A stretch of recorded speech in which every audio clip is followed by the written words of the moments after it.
2021 मध्ये कोल्हापुरात सिबिक सिद्धम इनोव्हेशन अँड बिझनेस इन्क्युबेशन सेंटरची स्थापना झाली. चालू करणं सुद्धा एक लोक म्हणतात की धोकादायक आहे, पण मी तर इन्क्युबेशन सेंटरचा विचार करत होतो की जिथं स्टार्टअप बरोबर काम करायचं आहे. आज त्यांच्या 5,500 स्क्वेअर फूटच्या सेंटरमधून 30 पेक्षा जास्त स्टार्टअप्सना फंडिंग, मेंटरिंग आणि मार्केट रीच मिळाली आहे. कुठलाही व्यवसाय चालू करायचा आपल्याकडे नेटवर्क पाहिजे, भांडवल पाहिजे. नोकियासारखा ब्रँड त्यांना वाटलं की आमच्यासारखा ब्रँड जगात कुठलाच नाही आणि हा चालणार. हा पॉडकास्ट आहे पश्चिम महाराष्ट्रातील सर्वात मोठे इन्क्युबेशन सेंटर सिबिकचे को फाउंडर सूर्यकांत डोडमिसे सरांच्या सोबत. जवळजवळ तो व्यवसाय आम्ही 2003 पासून 11-12पर्यंत 4 राज्यामध्ये केला. 150 इंजिनिअरिंग कॉलेजचे कस्टमर्स ऑल ओव्हर महाराष्ट्र. नवीन स्टार्टअप्सनी इन्क्युबेशन सेंटरकडे का गेले पाहिजे? फक्त आयडिया असली तरी इन्क्युबेशन सेंटर मदत करू शकतात का? आणि स्टार्टअपचं सगळं हॅकॅथॉन असेल, त्याच्यामध्ये आयडियाथॉन असेल, अशा टाईपचे आयडियाथॉन हॅकॅथॉन आम्ही कॉलेजमध्ये सुद्धा घेतो. अवेअरनेस क्रिएट करतो. इन्क्युबेशन सेंटर स्वतः पैसे कसे कमवतात या मुद्द्यावरती आम्ही चर्चा केली आहे. 65 वर्षापर्यंतच्या लोकांनी आतापर्यंत स्टार्टअपमध्ये आमच्याकडे एन्क्वायरी केली आहे. त्यातले चांगले आहे, त्यांनी बिझनेस स्टार्ट पण केला आणि चांगल्या पद्धतीने पुढे ग्रो पण. आणि पहिल्या वर्षी ते प्रोडक्ट लॉन्च केलं. पहिल्या वर्षी टर्नओव्हरचा 100 कोटी झाला. हा एपिसोड शेवटपर्यंत बघा आणि आमच्या चॅनलला सबस्क्राईब करा, सो आम्ही नवीन मराठी उद्योजक आपल्यापर्यंत घेऊन येऊ.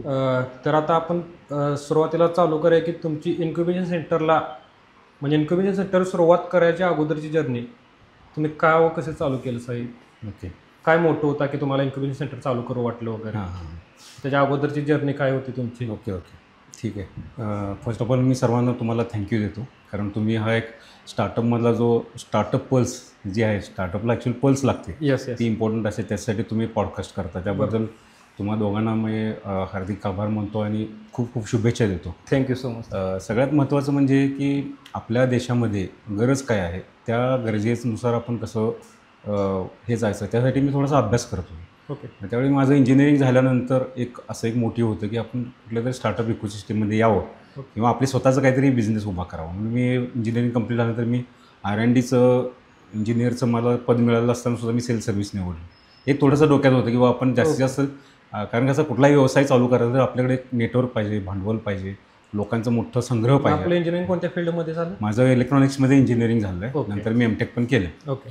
हे करत असताना मग मी माझा स्वतःचा जॉब मी पुण्यामध्ये घेतला आफ्टर इंजिनिअरिंग, आणि नंतर 3 वर्ष मी जॉब केला वेगवेगळ्या फील्डमध्ये. त्यामध्ये टॉपमध्ये VLSI इंजिनिअरिंगमध्ये काम केलं, डिझाईनमध्ये काम केलं, सेल सर्व्हिसमध्ये सुद्धा काम केलं. आणि त्यानंतर मी ज्यावेळी हैदराबादला गेलो त्यावेळी मी माझं एक पुस्तक वाचलं.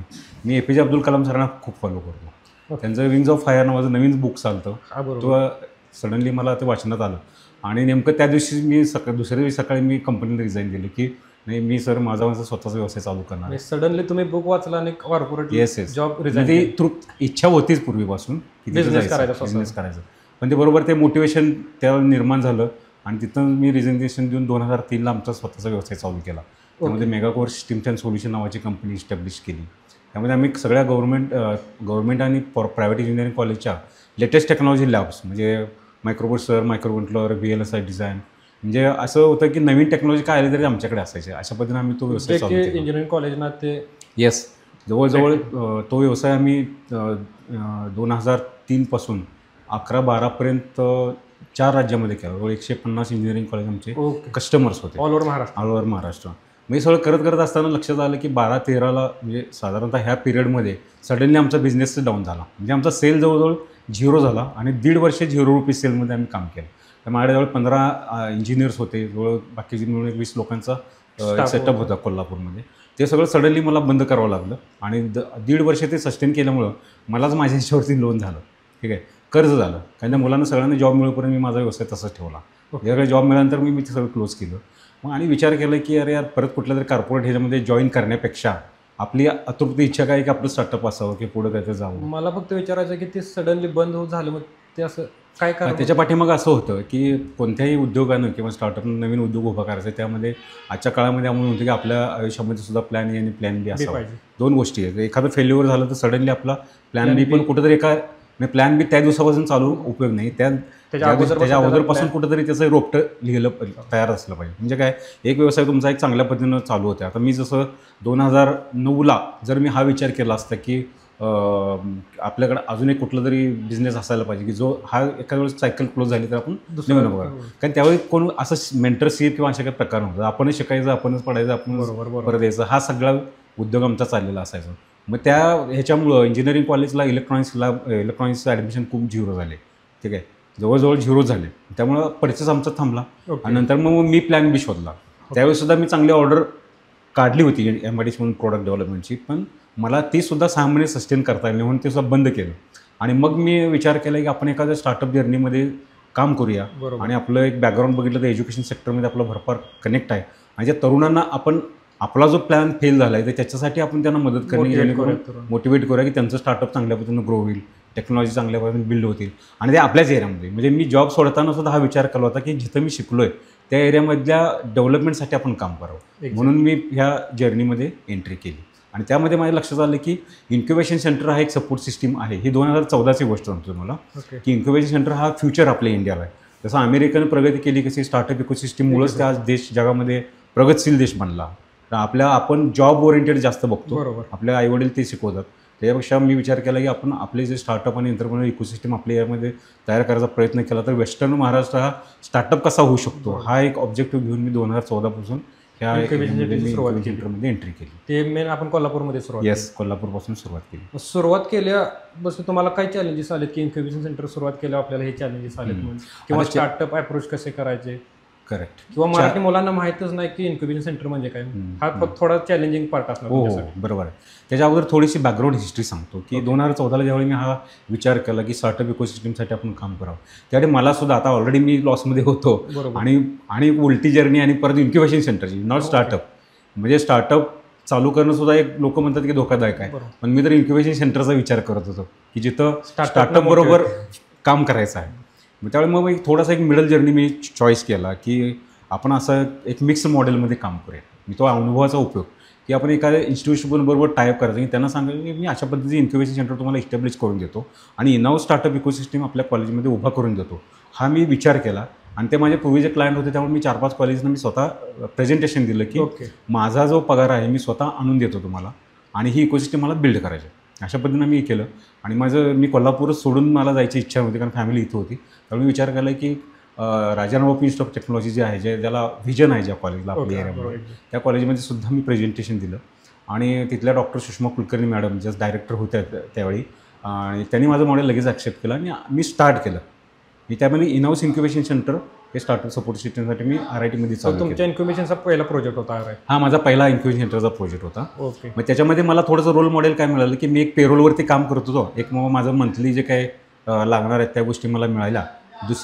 दुसरी गोष्ट जी आहे की ज्याच्यामध्ये माझा इन्कम पण जनरेट होता आणि आपण एक नवउद्योजकांसाठी काहीतरी इकोसिस्टम बिल्ड करतो, हे थोडंसं मॉडेल माझं सेट होण्यासारखं होतं.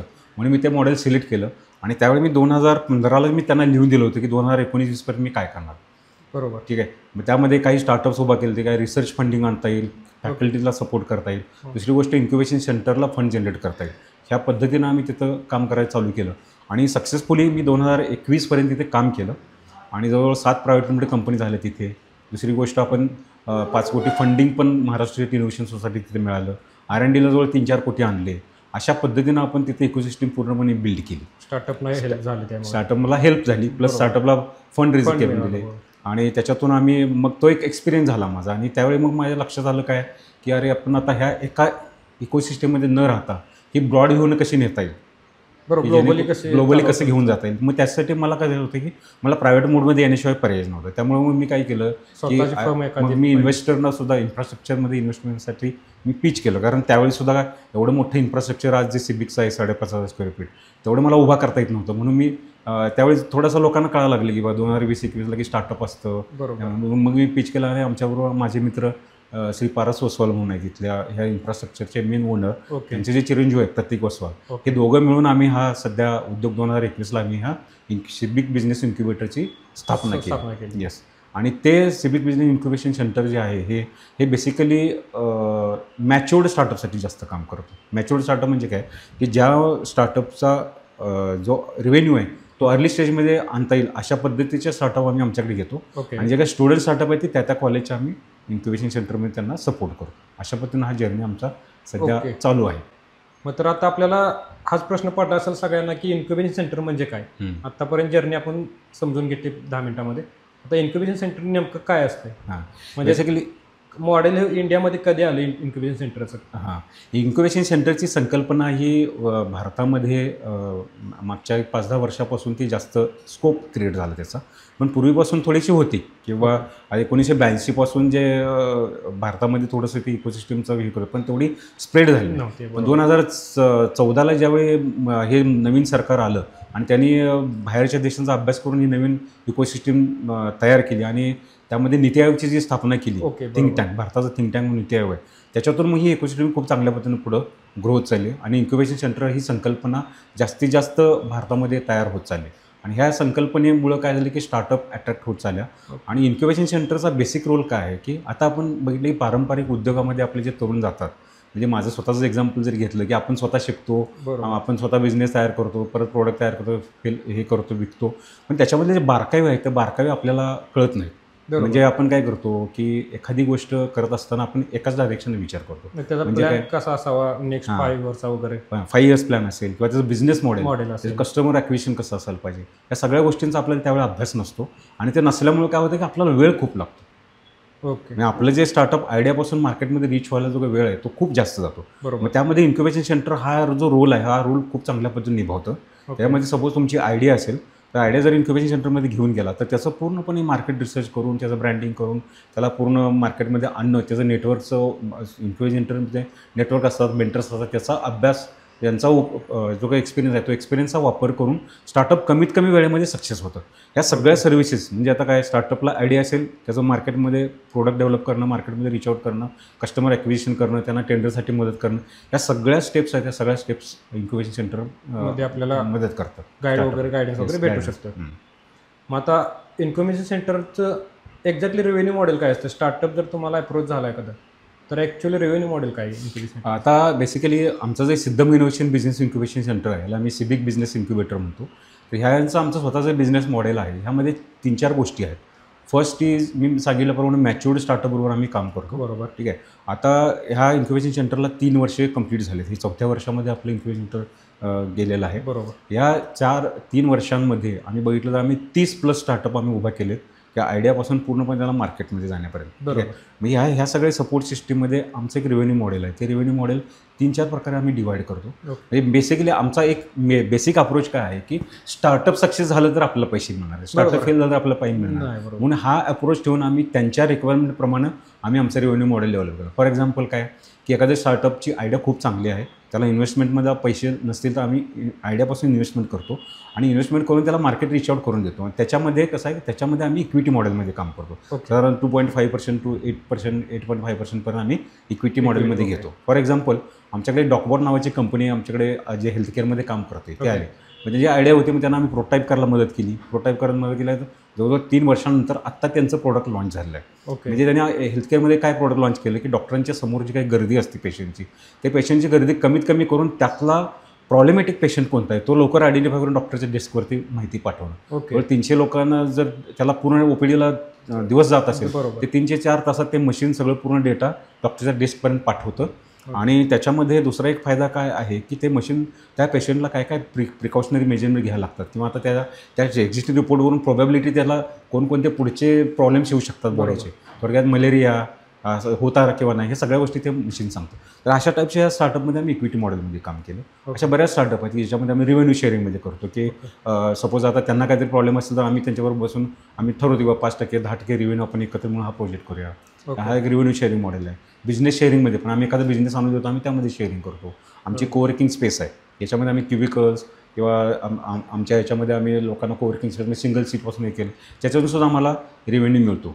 आणि याच्याबरोबर दुसऱ्या गोष्टी ज्या आम्ही स्टार्टअपना सर्व्हिसेस प्रोव्हाइड करतो की स्टार्टअप इंडिया रजिस्ट्रेशन देणं, सर्टिफिकेशन किंवा त्यांना फंडिंगला मदत करणं, जे बिझनेस मॉडेल तयार करणं, ब्रँड तयार करणं, याच्यामध्ये दुसरी गोष्ट फ्रँचायझी मॉडेल डेव्हलप करणं, या सगळ्या सर्व्हिसेसमधून आम्ही आमच्या अर्निंग करतो. आणि लास्ट बट लिस्ट आमच्याकडे अजून एक मॉडेल आहे जे आम्ही इन्स्टिट्यूशनबरोबर काम करतो. म्हणजे याच्यामध्ये एखाद्या इन्स्टिट्यूटला स्वतःचं इन्क्युबेशन सेंटर, जसं मी RITला आम्ही फंडिंग करून दिलं तर स्वतः इन्क्युबेशन सेंटर जर त्यांना इस्टॅब्लिश करायचं असेल त्याच्यामध्ये सुद्धा आमचा 1 वर्षाचा प्लॅन आहे, 2 वर्षाचा प्लॅन आहे, 5 वर्षाचा प्लॅन, ह्यामध्ये आम्ही आमचं बिझनेस मॉडेल आम्ही त्यामध्ये काइंड ऑफ सबस्क्रिप्शन इयरली आम्ही त्यांना प्रपोजल देतो आणि त्याच्यावरती आमचं बिझनेस मॉडेल हे रन होतं. ओके. आता आपल्याकडे किती इन्स्टिट्यूट आहेत?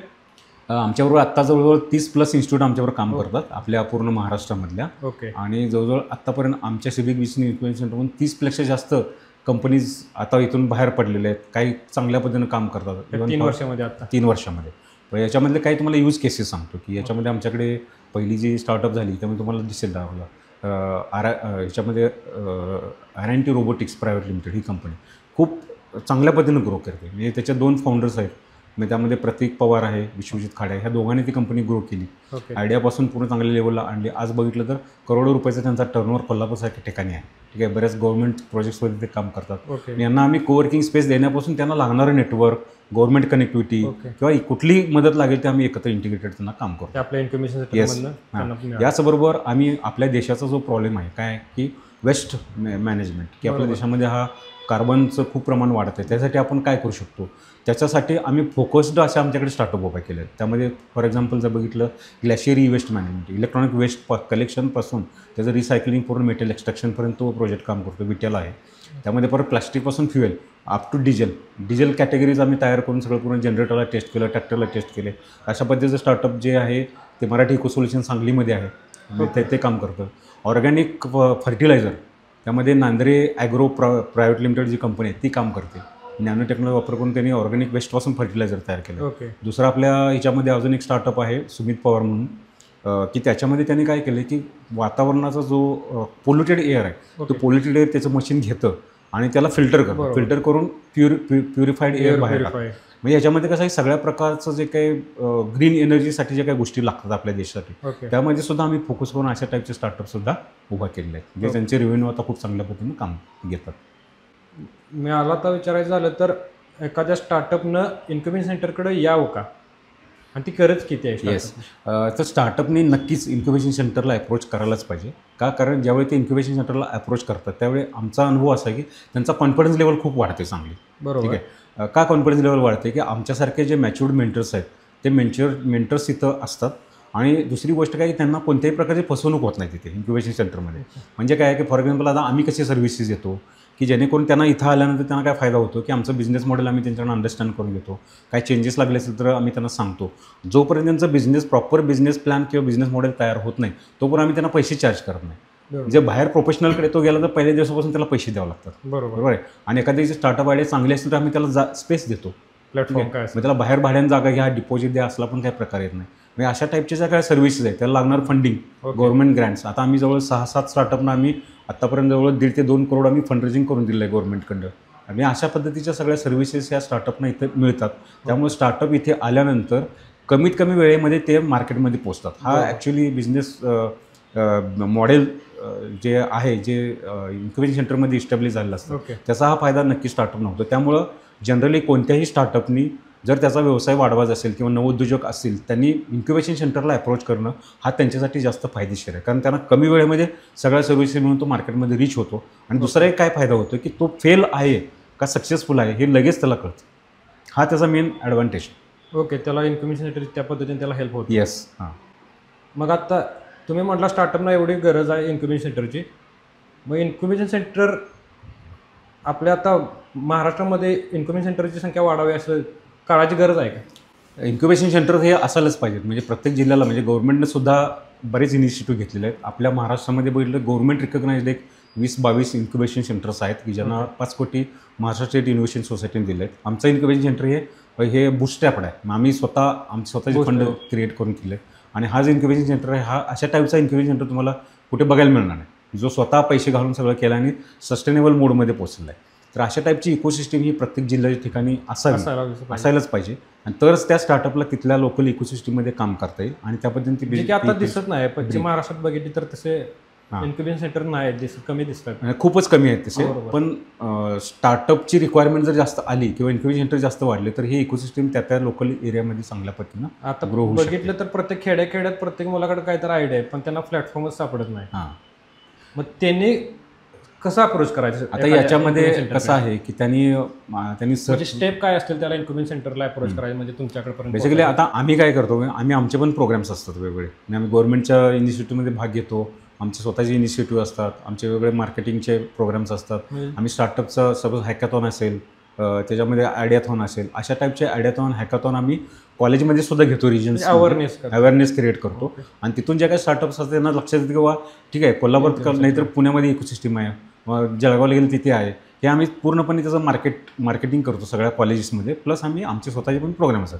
त्यामुळे बऱ्यापैकी ह्या इकोसिस्टमचं मुलांना अंडरस्टँडिंग होतं.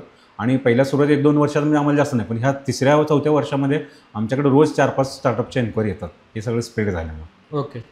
मग जसं बघतो की आपल्याकडे दररोज 4-5 स्टार्टअप येतात, त्यासाठी तुमची काही फिल्टर प्रोसेस आहे का की स्टार्टअप इलिजिबल आहे का इन्क्युबेशन सेंटरला वगैरे? त्याच्यामध्ये आम्ही एलिजिबिलिटी क्रायटेरिया ठेवलं आहे स्टार्टअपच्या ह्याच्यामध्ये. बेसिकली आम्ही त्याचं बिझनेस मॉडेल चेक करतो, आणि त्याच्याबरोबर सगळ्यात महत्त्वाचं तो पॅशनेट आहे का, त्याच्याकडे रिस्क टेकिंग ॲबिलिटी आहे का, किंवा त्याच्याकडे किती दम आहे, मग तो 2 वर्षे 3 वर्षे तो थांबू शकतो का ह्याच्यामध्ये. या सगळ्या गोष्टी बघून आम्ही त्याचं बिझनेस मॉडेल चेक करतो, आणि त्यामध्ये मॉडिफिकेशन सजेस्ट करतो. आणि ते आम्हाला योग्य वाटलं चांगल्या पद्धतीने तर आम्ही त्याला सांगतो की ह्या बिझनेस मॉडेल किंवा तुझ्या आयडियाप्रमाणे तू काम कर.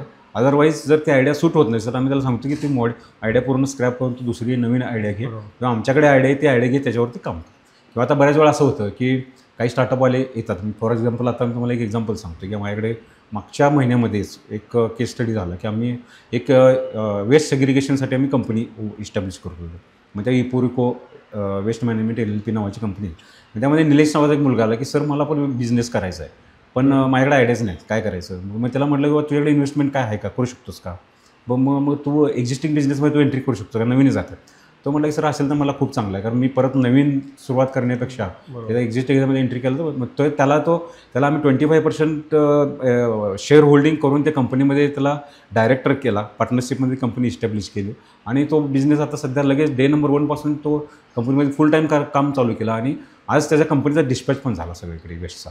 म्हणजे अशा पद्धतीनं आम्ही त्यांना मदत करत असतो की खरोखरच तो काम करत असेल, पॅशनेट असेल तर लगेच इंटिग्रेट करतो. अशी ही ऑलरेडी इकोसिस्टम आपली बिल्ड झाली आहे. नवीन उद्योजकांना सुद्धा आमची आयडिया त्यांना देतो आणि बिझनेसमध्ये एंट्री करायला होतो. त्यांची आयडिया घेऊन लवकरात लवकर आम्ही त्यांना पुढे घेऊन जातो. म्हणजे जसा स्टार्टअपचा काय फिल्टरेशन क्रायटेरिया आहे तुमच्या, त्या पद्धतीने तुम्ही त्यांना गाईड करता. या सगळ्या स्टेप्स आहेत आमच्या. यामध्ये तुम्ही स्टार्टअपला ॲक्च्युअलमध्ये काय हेल्प देताय की मार्केटिंगमध्ये, फंडिंगमध्ये, नेटवर्कमध्ये? याच्यामध्ये वेगवेगळ्या स्टेजेस आहेत. तर सपोज तुमचा प्रोडक्ट तयार आहे आणि तुमच्याकडे अंडरस्टँड करतो की व्हॉट इज युअर प्रॉब्लेम, तुमचा काय प्रॉब्लेम आहे. तर म्हणजे मार्केट रिचमध्ये आम्हाला प्रॉब्लेम, मग त्यासाठी कोणतं मार्केट फिट होतं त्या मार्केट रिसर्च आम्ही करून देतो. त्या मार्केट फिटमध्ये त्याला आम्ही सांगतो की ह्या ठिकाणी तुझं प्रोडक्ट सेल होऊ शकतं आणि त्या ठिकाणी तू सेल कर. आणि दुसरी गोष्ट त्याला कस्टमर ॲक्विजिशनमध्ये प्रॉब्लेम असेल, किंवा गव्हर्नमेंट क्लायंट असतील किंवा आमच्या नेटवर्कमधले जे काही बिझनेस असतील. आमचे जरा सिबिकच्या नेटवर्कमध्ये जर बघितलं तर सगळ्या इंडस्ट्री असोसिएशन, सगळ्या इंडस्ट्री सगळ्या टाईपच्या, मग त्याच्यातून आम्ही त्याच टाईपच्या इंडस्ट्रीला त्याला डायरेक्ट क्लायंट म्हणून तिकडे आम्ही कनेक्ट करायचा प्रयत्न करतो. म्हणजे ज्या स्टेपमध्ये तो आहे त्या स्टेपपासून पुढे आम्ही त्याला मदत करतो. म्हणजे आता काही काळ फ्रँचायझी मॉडेल कोणाला डेव्हलप करून पाहिजे ते पण आम्ही करून देतो, फ्रँचायझी मॉडेल डेव्हलप करून देतो. आणि तुमची आयडिया असेल तर सपोज आयडिया आहे फक्त आणि आम्हाला खूप चांगली वाटली तर त्याला आम्ही टेक्नॉलॉजी डेव्हलपमेंट करून प्रोडक्टपर्यंत त्याला घेऊन जातो. लक्षात. मग जे काही गॅप्स आहेत स्टार्टअपच्या ह्याच्यामध्ये जर्नीमध्ये, म्हणजे आयडियापासून पूर्ण market reach out, product sale आणि स्केलिंग, या सगळ्या स्टेप्समधल्या कोणत्या स्टेपमध्ये तो आहे तिथून पुढच्या सगळ्या स्टेपमध्ये आम्ही त्याला मदत करतो. ओके. तसे आपल्याकडं काय नेटवर्क ऑलरेडी तयार आहे? नेटवर्क आपलं पूर्ण ऑल इंडिया लेवल आपलं नेटवर्क आहे. आपले स्टार्टअप्स आहेत, आपले मेंटर्स आहेत. मेंटर्स पूर्ण इंडिया लेवलला सगळे काम करतात. प्लस सिबिक इन्क्युबेशन सेंटर हे सगळ्या जवळजवळ इन्क्युबेशन सेंटरबरोबर काम करते एकत्र. त्यामुळं ह्या सगळ्या गोष्टींतून फायदा काय होतो की त्यांना नेटवर्क लगेच मिळतं. गव्हर्नमेंटमध्ये काय प्रॉब्लेम्स असेल ते लगेच सॉल्व्ह करता येतं. कंपनी रजिस्ट्रेशन पाहिजे तर आमच्याकडे सगळे पूर्ण लो कॉस्टमध्ये सर्व्हिसेस अवेलेबल आहे. CS आहे, CA कनेक्टेड आहे, फंडिंग एजन्सीज आमच्याकडे कनेक्टेड आहे. गव्हर्नमेंटचा आमचा स्वतःचा एक्सपिरियन्स आहे. वेगळ्या फंडिंग स्कीम्स आहेत, त्या स्कीममध्ये त्यांना अप्लाय करायला होतो. अशा पद्धतीनं आम्ही त्यांना सगळ्या बाजूनं मदत करून त्यांना चांगल्या पद्धतीनं ग्रो करायचा प्रयत्न करतो. ओके. तर यामध्ये आता मला विचारायला आवडेल की स्टार्टअपवाल्यांना फंडिंगसाठी काय मार्ग उपलब्ध असतात किंवा कोणत्या सिरीजमध्ये फंडिंग असते? आता याच्यामध्ये कसं आहे की based on market reach out कसं आहे, किती पेनफुल मार्केट आहे, किती लवकर ते अप्रोच करू शकतात, त्याच्यावरती अशा वेगवेगळ्या स्कीम्स आहेत गव्हर्नमेंटच्या. सपोज आता तुमची बेसिक आयडिया आहे खूप चांगली आहे आणि प्रोटोटाईप तयार केला, प्रोटोटाईपपासून आयडिया टू प्रोटोटायपिंगला सुद्धा गव्हर्नमेंटचे वेगवेगळे स्कीम्स आहेत की ज्याच्यामध्ये त्याला आपण ग्रँट्स म्हणतो. साधारणतः 1 लाखापासून 2 लाख 10 लाखापर्यंत ग्रँट्स मिळतात स्टार्टअपला ज्याला चांगली आयडिया. अशा इन्क्युबेशन सेंटरला तो अप्लाय करू शकतो. गव्हर्नमेंटची DSTची स्कीम आहे, परत प्रिझम नावाची स्कीम आहे.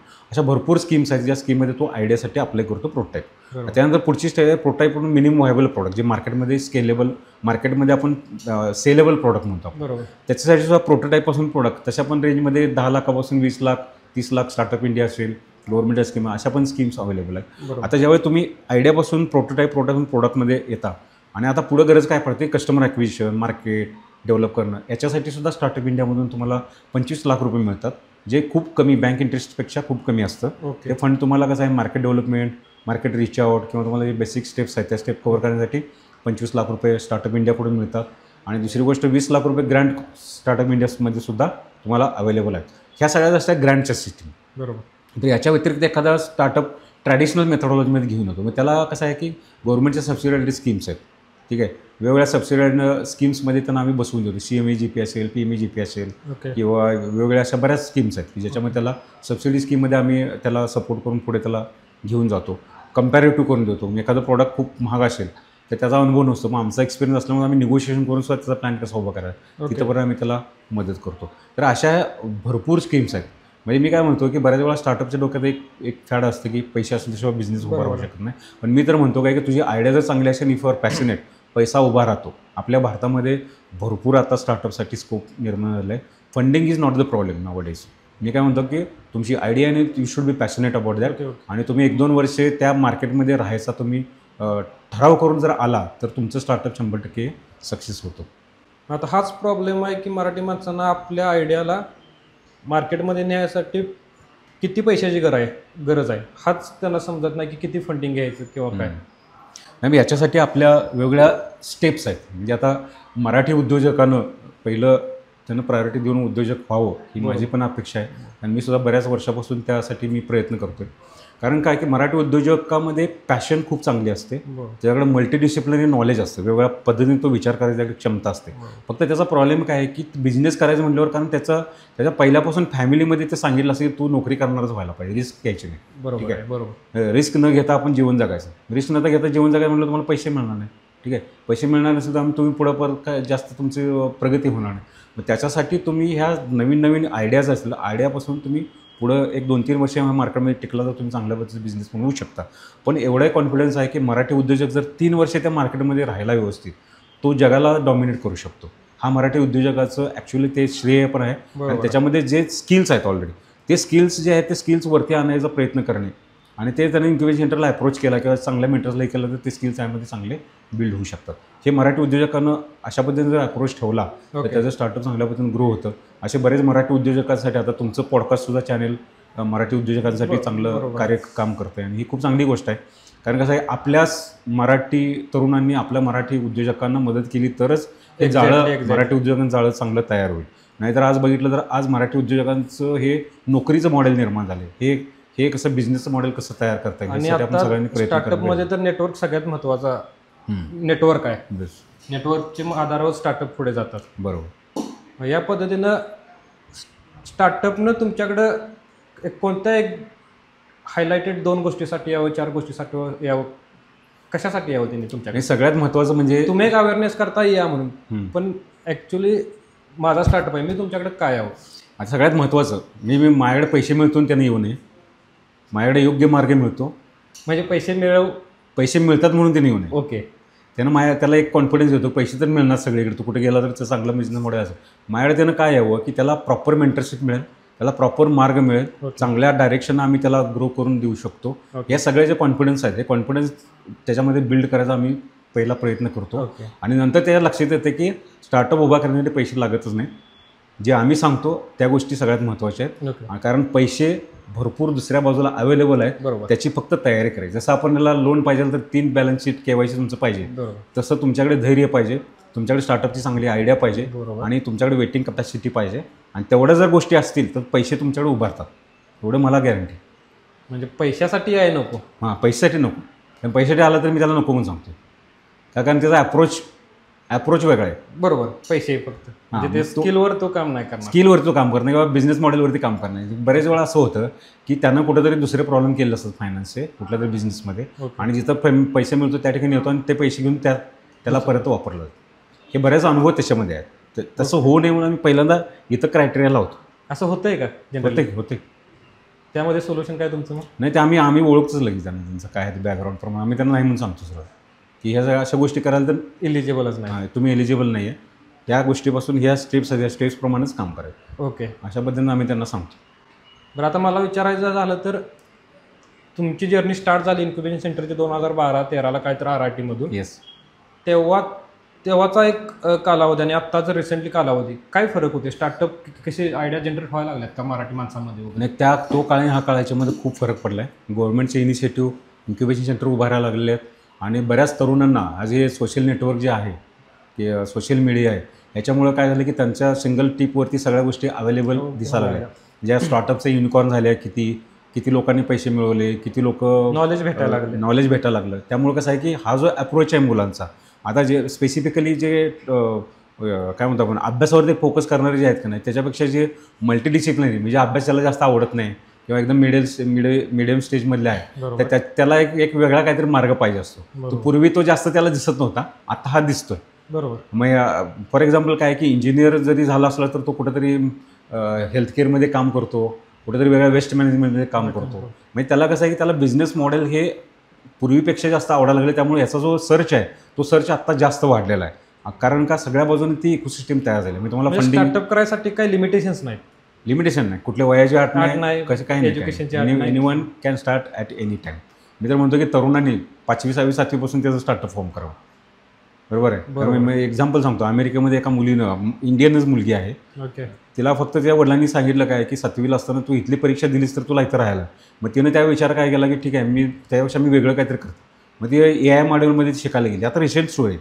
आणि ते शिकायला गेली 3 वर्षानंतर तिनं AI मध्ये एज्युकेशन बेस्ड प्रोडक्ट तयार केलं आणि पहिल्या वर्षी ते प्रोडक्ट लॉन्च केलं. तर पहिल्याच वर्षी टर्नओव्हर तिचा 100 कोटी झाला.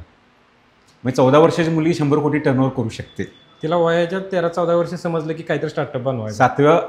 10व्या वर्षी समजलं, कारण तिने काम केलं तर 14 वर्षीचं स्टार्टअप लॉन्च झालं. म्हणजे त्याच्या फॅमिली बॅकग्राऊंड पण तसं होतं की ते वडील टीचर होते. ओके. म्हणजे ना अभ्यास केला, कारण हे तुम्ही तर काय तिला टेक्नॉलॉजी ॲक्सेसिबल राहिली, बाहेरच्या जगात काय चाललंय, आपण काय करायला पाहिजे, हे सगळं सिंगल टिपवरती सगळ्या गोष्टी अवेलेबल झाल्या. त्यामुळे त्यांचा कॉन्फिडन्स वाढला की माझ्यासारखे काय होतं की मी असं जर सर्च मारले की 14 वर्षामध्ये यशस्वी उद्योजक स्टार्टअप झाले कुठले, त्याकडे स्टोरीज येते, तो बघू शकते सर्च करून. त्यात तो स्वतः त्यात कुठं फिट होऊ शकतो हे सगळं त्याला कळतं. त्यामुळे तो चांगल्या पद्धतीनं ते बिझनेस ग्रो करू शकतो. ओके. तर आता आपल्याकडे जे स्टार्टअप येतात ते साधारणतः कोणत्या वयोगटातले जास्त तरुण आहेत आपल्याकडे? मी जर सांगितलं की साधारणतः 20-21 वर्षापासून माझ्याकडे 65 वर्षापर्यंत तरुण आणले. ओके. हो, ह्या रेंजमध्ये. आणि जे कॉलेजमधले तरुण आहेत ते आम्ही इथं न घेता आम्ही त्यांना कॉलेजमध्ये सपोर्ट करतो. म्हणजे तसं बघायला गेलं तर 12-13 वर्षापासून 65 वर्षापर्यंतच्या लोकांनी आत्तापर्यंत स्टार्टअपमध्ये आमच्याकडे एन्क्वायरी केले आहेत. त्यातले चांगले आहे, त्यांनी बिझनेस स्टार्ट पण केला आणि चांगल्या पद्धतीने पुढे ग्रो पण करत आहेत. मला तर वाटतं आत्ता एक स्टार्टअपचं फॅड आपल्याला हायस्कूल लेवलला न्यायला गरजेचं आहे. तिथून मुलांना अवेअरनेस चालू करायला पाहिजे. नाही, त्याला ज्यावेळी कळतं, म्हणजे छोटे माझे समजा ते 3रीतून 4थीत आला, बरोबर, 4थीला जर 5वीपासून तर ॲटलिस्ट त्याला या सगळ्या गोष्टीची इकोसिस्टम त्याला मिळायला पाहिजे. बरोबर. त्याच्यामध्ये गव्हर्नमेंटने अप्रोच केला की त्यामध्ये अटल टिंकरिंग लॅब्स नावाचा कन्सेप्ट आणला की मुलांना इनोव्हेशन्स म्हणजे प्रोडक्ट बेस्ड आयडियाज त्याला जनरेट करून त्याला जास्त अप्रोच करणं, टेक्नॉलॉजी त्याला जास्त मदत करणं, किंवा ते एक वेळा तो येऊन त्याला लक्षात आलं की बारे आपण प्रोडक्ट किंवा प्रोटोटाईप तयार करू शकतो. त्यानंतर त्याला लक्षात येतं की मी प्रोडक्ट करून ते मार्केटमध्ये पण आणू शकतो. तर अशा पद्धतीची इकोसिस्टम ऑलरेडी गव्हर्नमेंटच्या इनिशिएटिव्ह थ्रू चालू आहे. पण अजून त्याला चांगल्या पद्धतीनं वाव मिळायला पाहिजे आणि ते सगळं आपल्या लोकांचं काम आहे. ते आता तेच फॅड आहे की आपल्या मराठी माणसांच्यात की स्टार्टअप चालू करायचं असलं तर तू एखादा इंजिनियर तर पाहिजेस, नाही तर एक श्रीमंत बापाचा मुलगा पाहिजेस. म्हणजे इंजिनियरच एक स्टार्टअप तयार करू शकतो किंवा श्रीमंत बापाचा मुलगाच एक स्टार्टअप तयार करू शकतो, असं एक फॅड आहे मराठी माणसं. नाही, असं काय नाही, हे चुकीचं आहे पूर्णपणे. सपोज मी काय सांगितलं की तुमच्याकडे एखादी स्टार्टअप आयडिया खूप चांगली असेल, तुम्ही इन्क्युबेशन सेंटरला रीच करायचं. एक्झॅक्टली. मग इन्क्युबेशन सेंटर काय करतं की तुमचं क्वालिफिकेशन काय बघत नाही, म्हणजे तुमच्या आयडिया किती चांगली आहे आणि ते किती परिपूर्ण आहे, किती मार्केटमध्ये रीच होऊ शकतं का. मग काय होतं की सपोज तुमच्याकडे पैसे नाही, मग आम्ही काय करतो की ज्याच्याकडे पैसा आहे, ज्या ऑलरेडी आमच्याकडे इन्क्वायरी आले, त्याला आम्ही सांगतो की ही प्रोडक्ट आयडिया याच्याकडे बेस्ट आहे, तू पैसे घाल, दोघं मिळून बिझनेस करा, स्टार्टअप फॉर्म करा आणि पुढे जावा.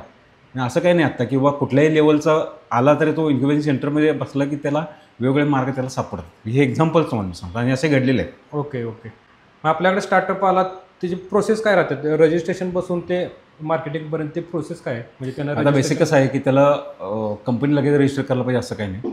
ओके त्याला बेसिक कसं आहे की त्याची आयडिया काय आहे आणि त्याचा आयडियापासून त्याला आम्ही मिनिमम व्हायबल प्रोडक्ट म्हणतो की जे मार्केटमध्ये सेलेबल प्रोडक्ट असायला पाहिजे किंवा सर्व्हिस असायला पाहिजे. ओके म्हणजे जेणेकरून म्हणजे अशी सर्व्हिसपर्यंत पोहोचवायला पाहिजे की त्याला विकत घेणारे कस्टमर असतील. म्हणजे फायनल प्रोडक्ट त्याचा फायनल प्रोडक्ट ओके ते मार्केटमध्ये आलं की मग तो कस्टमर सर्वे किंवा मार्केट सर्वे करून ठरवू शकतो की आपण किती पेनिट्रेट करू शकतो यावर्षी मार्केट.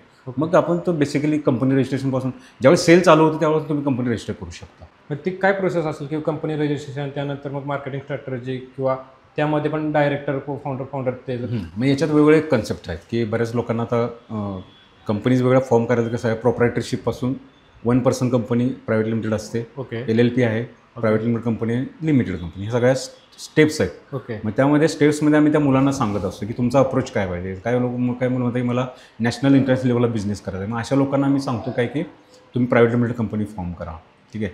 किंवा ज्यांच्याकडे रिस्क घ्यायची कपॅसिटी जास्त नाही त्यांना म्हणतो की तू पहिले पार्टनरशिप कर किंवा प्रोप्रायटरशिपमध्ये करून एका लेवलला नंतर मग प्रोप्रायटरशिप किंवा LLP किंवा प्रायव्हेट लिमिटेड कंपनी अप्रोच. बरोबर. आणि काही लोकांचं कसं आहे की त्यांना फंडिंग पाहिजे असतं किंवा स्पेशली SC ST OBC कॅटेगरीची मुलं आहेत त्यांच्यासाठी गव्हर्नमेंटनं बऱ्याच स्कीम ठेवल्या आहेत. ओके त्यासाठी कसं त्यांनी गव्हर्नमेंटनं अट काय घातलं आहे की तुम्ही प्रायव्हेट लिमिटेड कमीत कमी असायला पाहिजे ओके किंवा LLP असायला पाहिजे. तर मग त्यासाठी मग सुरुवातीलाच आम्ही अप्रोच करतो की त्यांना की तुम्ही प्रायव्हेट लिमिटेड कंपनी इस्टॅब्लिश करा तुमच्या आयडियाबरोबर आणि ते फंडिंगला अप्लाय करायचं. फॉर एक्झाम्पल आता आमच्याकडे 6-7 सक्सेस स्टोरी झाले ज्यांना आम्ही 30 लाख रुपये मिळवून दिलेत अशीमच्या स्कीममधून. ओके त्या स्टेपमध्ये कसं तुमची आयडिया असेल पहिला इनोव्हेटिव्ह आयडिया असेल पहिल्या वर्षी 10 लाख रुपये देतो. बरोबर 10 लाख रुपये त्याच्यामध्ये कसं आहे की टेक्नॉलॉजी डेव्हलपमेंट इव्हन तुमचा पगार स्वतःचा इव्हन तुम्हाला सोबत 1-2 माणसं घ्यायची त्यांचा पण पगार तुम्ही त्यातनं देऊ शकता 10 लाखामध्ये बरोबर आणि त्यामध्ये टेक्नॉलॉजी तयार करा. पण त्याच्यावरती पुढं जाता आयडिया टू प्रोटोटाईप तयार करा आणि दुसऱ्या वर्षी तुम्ही प्रोटोटाईपपासून प्रोडक्ट करणार आहे त्यासाठी परत 10 लाख देतं गव्हर्नमेंट. ओके आणि तिसऱ्या वर्षी परत 10 लाख म्हणजे तुम्ही मार्केटमध्ये प्रोडक्ट कस्टमर ॲक्विजिशन किंवा कंपनी इस्टॅब्लिश या सगळ्या गोष्टी करून तिसऱ्या वर्षी तुमचं मार्केट तुम्ही ॲक्वायर करू शकता. अशा या स्टेप्स आहेत आणि त्या स्टेप्सप्रमाणे आम्ही त्यांना सांगतो की कोणत्या टाईपची कंपनी तुम्ही रजिस्टर करायला पाहिजे. ओके ते पण प्रोडक्ट मार्केटला सेल करण्याच्या योग्य असेल तरच रजिस्ट्रेशन करायचं. हां म्हणजे त्याला कसं आहे त्याला मार्केट कुठलं ॲक्विजिशन करणार आहे त्याप्रमाणे. सपोज आता कोल्हापूर लोकल जर बघत असेल तर ट्रॅडिशनल बिझनेस झाला मग त्याला प्रोप्रायटरशिप किंवा पार्टनरशिप फर्ममध्ये तो करू शकतो. पण त्याला फंडिंग किंवा गव्हर्नमेंटच्या स्कीम्स इतर काय फॅसिलिटेशन करायचं तर मिनिमम त्याला LLP टू प्रायव्हेट लिमिटेड कंपनीमध्ये करायला लागेल रजिस्ट्रेशन करायला लागेल की जो त्याला जास्त ॲडव्हान्टेज बरोबर. त्याला जास्त ॲडव्हान्टेज. आता मला विचारायला आवडेल की आपल्या इन्क्युबेशन सेंटरचं व्हिजन काय आहे पुढचं नेक्स्ट. येस आता आमचा अप्रोच कसा आहे की आज आम्ही 3 वर्षामध्ये 30+ कंपनीज रीच आउट केल्यात. पुढच्या 2 वर्षामध्ये आमचा टार्गेट आहे की 60+ कंपनीपर्यंत आम्ही पोचायचं. 30+30 म्हणजे 3 वर्षामध्ये 30 2 वर्षामध्ये पुढच्या 30. ओके आणि 5व्या वर्षी आमच्याकडे 100+ स्टार्टअपचं नेटवर्क आमचं स्वतःचं उभा करायचा आमचा हा मानस आहे. आणि त्याच्यातून आम्ही मल्टी टर्नओव्हर मल्टी ऑफिसेसमध्ये म्हणजे आता आमचं बघितलं तर कोल्हापूर एरिया आता हा वेस्टर्न महाराष्ट्रासाठी काम करतो म्हणजे पश्चिम महाराष्ट्राला. ह्याच्यामध्ये आम्ही सातारा सांगली कोल्हापूर कोकण रिजनसाठी काम करतो. आत्ता आम्ही पुढं आमचं मुंबईमध्ये आणि पुण्यामध्ये सुद्धा ब्रँच ऑफिसेस पुढच्या 1-2 महिन्यामध्ये ठरले सगळं पूर्ण जागा वगैरे आणि ते पण अप्रोच करून आम्ही ते नेटवर्क वाढवतो म्हणजे जेणेकरून पश्चिम महाराष्ट्र परत नॉर्थ महाराष्ट्र जो आहे तिकडचा कवर मिडल महाराष्ट्र मुंबईपर्यंत वगैरे असा पूर्ण महाराष्ट्र कवर करणार आणि त्याच्याबरोबर आम्ही मग स्टेट लेवलला परत काम करणार. असं टोटल आमचं पुढच्या 10 वर्षामध्ये इंडियामधल्या प्रत्येक राज्यामध्ये आमचं नेटवर्क असायला पाहिजे असा आमचा पूर्ण एक स्टेप्स बाय स्टेप्स आमचा अप्रोच सध्या चालू आहे. व्हिजन असेल. येस. ओके आता काम चालूच आहे. काम चालू आहे. असं विचारायचं होतं मला की स्टार्टअप एक ठराविक स्टेजला जातोय चांगला रनिंग असतोय आणि सडनली फेल होतोय मग त्याच्या मागचं काय कारण असू शकतात की चांगला रनिंग स्टार्टअप फेल होतोय रोलिंग स्टार्टअप असतोय तो फेल काय कारण असू शकतात मेजर. त्याच्यामध्ये बेसिक कसं आहे आता तुम्हाला एक एक्झाम्पल सांगतो की आपल्या इकडे शुगर इंडस्ट्री मोठी कर्नाटकमध्ये ग्रो झाली, ठीक आहे. त्याने खूप चांगल्या पद्धतीने अप्रोच होऊन त्याच सेक्टरमध्ये काम करून त्यांनी पूर्ण चांगल्या पद्धतीनं ग्रो केले. किती वर्ष 20-30 वर्षे काम करून एवढ्या लेवलला पुढे नेलं इंडियामध्ये मार्केट डेव्हलप केलं बरोबर आणि नंबर 1 ते झाले, होय. ठीक आहे. मग त्यांनी उठून काय केलं त्यांच्याकडे आलेला जो पैसा आहे तो पैसा त्यांनी काय केला की माहीत नाही काय झालं असेल मार्केट स्टडी केला नसेल किंवा दुसऱ्या देशामध्ये त्यांनी जाऊन तो पैसा इथला जो कमवलेला तिथे हे केला की मल्टिपल पैसा मिळवण्यासाठी. बरोबर. आणि सडनली काय झालं की त्याचा अभ्यास नसेल किंवा काहीतरी दुसरा विषय झाले कुठेतरी कमी पडले असतील ते आणि नंतर ज्यावेळी त्यांनी सगळी इंडियामधली इन्व्हेस्टमेंट तिथं नेऊन गेली आणि तो बिझनेस पूर्ण त्यांचा डाऊन झाला आणि त्याचा इम्पॅक्ट असा झाला की इकडचा पण बिझनेस त्यांना बंद करून दुसऱ्याला टेक ओव्हर करावा. म्हणजे अशा अशा केसेस होऊ शकतात की त्यासाठी आपल्याला फुंकून सगळ्या गोष्टी करायला पाहिजेत की आहे हे मार्केट सोडून जर आपण दुसऱ्या कुठल्या नवीन ह्याच्यामध्ये एंट्री केली तर माहीत नाही सक्सेस मिळेल किंवा नाही, पण त्याच्या अलाइड ॲक्टिव्हिटी जर असतील तर शक्यतो फेल्युअर कमी होतं. म्हणजे माझा कसं आहे, माझा मोबाईल मॅन्युफॅक्चरिंगचा सपोज व्यवसाय आहे, तर मी माझं स्वतःच मी बाहेरनं असेंब्ली करून आणतो, तर माझं स्वतःचं असेंब्ली युनिट काढणं, माझं स्वतःच पुढं टेस्टिंग युनिट काढणं, हे कसं अलाइड उद्योग एकमेकांना होतं, त्याचा शक्यतो फेल्युअर त्यामध्ये कमी असतं. आणि दुसरी गोष्ट कशी आहे की माझंच एक्झाम्पल मी तुम्हाला सांगितलं की माझा बिझनेस खूप चांगल्या पद्धतीने 2010 पर्यंत ग्रो झाला. ठीक आहे, ग्रो झाल्यानंतर पण त्यावेळी मी पुढच्या मार्केटचा अभ्यास करायला पाहिजे होता. बरोबर. मी त्या मार्केटचा अभ्यास केला नाही. अभ्यास केला असता तर मी 2009लाच मी चाणक्यपणे वेगळी चाल खेळली असती का, कारण 2012 त्याला माझा बिझनेस बंद होणार आहे अशी कंडिशन येणार आहे पुढं, आणि जर मी प्लॅन बी जर ठेवला तर चांगल्या पद्धतीने परत तो ग्रो करू शकतो. हे सगळ्या वेगळ्या छोट्या छोट्या चुका होतात. त्यामुळे काही बिझनेस तिथंपर्यंत जातात, परत फेल होतात. पण काही बिझनेस, आता तुम्ही रिलायन्स ग्रुप घ्या, रिलायन्स ग्रुपमध्ये तुम्हाला फेल्युअर कुठे जास्त दिसत नाही, आणि जरी त्यांचं फेल्युअर आलं ते दाखवत पण नाही. का, कारण त्यांनी काय करतात की एक कंपनी उभा राहिली त्याच्यात बरोबर बाकीच्या कंपन्या उभा करत त्यांनी जातात. असं तुम्ही म्हणजे एक झाड तयार झालं दुसरे झाडं बरेच ते लावायचा प्रयत्न करतात, आणि त्या पद्धतीनं हा बॅलन्स होतो त्यांच्या ह्याच्यामध्ये. त्यामुळे आपण एकाच बिझनेसवरती अप्रोच ठेवला तर त्याची वाईपआउट होण्याची जी काही सायकल असते ती 3 ते 5 वर्ष असते. त्यामुळे त्याला अलाइड बिझनेस तुम्ही उभा केला तरच ते झाडाला दुसरी फांदी तयार होऊन पुढे बिझनेस बेस तयार होऊ शकतो. हां, येस, अशा पद्धतीने हे चाललेलं असतं. त्यामुळं प्लॅन ए प्लॅन बी बरोबर तुम्हाला वेगळे अप्रोच, नवीन व्हॅल्यू ॲडेड गोष्टी करायला लागतील. जर व्हॅल्यू ॲडेड नाही झाला, मी नोकियासारखा ब्रँड त्यांना वाटत होतं की आमच्यासारखा ब्रँड जगात कुठलाच नाही आणि हा चालणार. बरोबर. पण त्यांनी काय व्हॅल्यू ॲड केली नाही त्यांनी, त्यामुळे त्यांचा ब्रँड बंद पडला. ह्या सगळ्या गोष्टी असतात काय की त्या पर्सनची पण चूक नसते, पण त्याची चूक काय असते की पुढं काय लागणार आहे त्या पद्धतीनं आपल्या कंपनीमध्ये बिझनेसमध्ये व्हॅल्यू ॲड करणं सगळ्यात महत्त्वाचं आहे. त्यामुळे बिझनेस मार्केट स्टडी पाहिजे, मार्केट रिसर्च पाहिजे, मार्केटमध्ये काय चाललं पाहिजे बघायला पाहिजे. कमीत कमी जास्तीत जास्त टेक्नॉलॉजी कशी अडॉप्ट करू शकतो, ह्युमन इंडिपेंडंट कशी सिस्टीम आपण करू शकतो, जेणेकरून ॲक्युरेसी चांगली येईल. अशा पद्धतीने जर करत गेला तर बिझनेस शक्यतो किंवा स्टार्टअप बंद कधी होत नाही. ओके, मग तेच आता आपण मराठी नवीन उद्योजकांना काय सांगू शकाल? नाही, त्यांच्यात म्हणजे मोटिवेशन म्हणण्यापेक्षा मी काय म्हणेल की त्यांचा जो अप्रोच आहे, हे अप्रोच जो इनर व्हॉईस, मी सगळ्यात महत्त्वाचं म्हणजे काय की त्याचा इनर व्हॉईस क्लिअर असला पाहिजे की मला स्टार्टअपच फॉर्म करायचा आहे आणि मला 2-3 वर्षामध्ये स्टार्टअप फॉर्म करून मला सक्सेसफुल बिझनेसमन व्हायचं आहे. हा पहिला इनर व्हॉईस त्याचा पाहिजे. दुसरी गोष्ट, he should be passionate about that. Learning भरपूर अवेलेबल आहे, आपल्यासाठी काय पाहिजे ते घेऊन त्यामध्ये आपलं स्वतःचं पॅशन तयार करायला पाहिजे, आणि त्यांना ओळखायला पाहिजे की माझं पॅशन मार्केटिंगमध्ये आहे का, प्रोडक्शनमध्ये आहे का, मार्केट डेव्हलप करण्यामध्ये आहे. तर तो घेऊन त्याच्याशी रीच आऊट करण्यासाठी इतर को फाउंडर्सचं नेटवर्क उभा करून पुढे जाणं हे सगळ्यात महत्त्वाचं आहे. आणि स्वतःच्या सेल्फ कॉन्फिडन्सनं 2-3 वर्ष जर तो मार्केटमध्ये राहिला तर चांगल्या पद्धतीने पुढे तो ग्रो होऊ शकतो, असं मला ह्या सर्व मराठी उद्योजकांना हे सांगायचं. चालेल, आपण थांबूया मग इथे. Yes, thank you. Okay sir, thank you.